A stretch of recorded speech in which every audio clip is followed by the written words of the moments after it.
All right, here we go with the final video of the day. This one we're going to be going over the Francis Scott Key biography. Just like the other two, make sure that your answers are the same as the ones that I'm going over right now, because again, when you take your quiz on Wednesday, you want to have the right answers in front of you. All right, so here we go. Question number one, it said list 3 characteristics of Key's early life. Well, first of all, he was born to a wealthy family. Yes, I did call him FSK. We're the boys, so I can do that. He's born to a wealthy family on the plantation of Terrubra. Number 2, he would eventually become a lawyer and set up his practice in Georgetown. Again, during that time period, Georgetown was not part of Washington, D.C. Right, it was his own place outside of the city.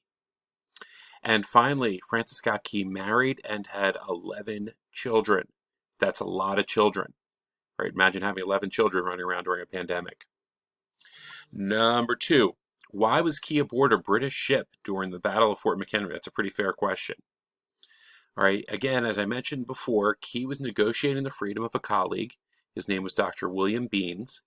He was able to secure Dr. Beans' freedom, but the British were not going to let him leave the ship until after the attack on Fort McHenry was over. So he was instructed to remain on the British ship during the attack. Number 3, what inspired Key to write a poem, and what was that poem called? So Key and his colleagues watched the British bomb Fort McHenry through the night. When the dawn came, the American flag was still there. Sound familiar? Key wrote a poem called The Defense of Fort McHenry. It was later changed to the Star-Spangled Banner.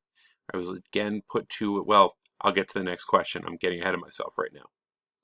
Number 4, where did the tune for the Star-Spangled Banner come from?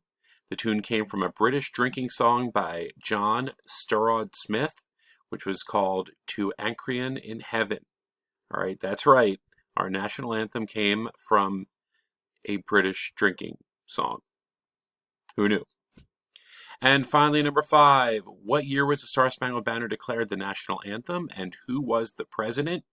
The Star-Spangled Banner became our national anthem on March 3rd, 1931. Yes, it took a long time to finally get there. It was the unofficial national anthem before that. President Herbert Hoover and Congress made this declaration. And that is it. So again, just make sure you have the correct answers. Quiz is tomorrow. All right, so make sure you look over everything and you're ready for it. Again, it is open book, open note, dial a friend. I can't stop you. All right, just do the best you can. And that's it for now. All right, have a great day. Bye-bye.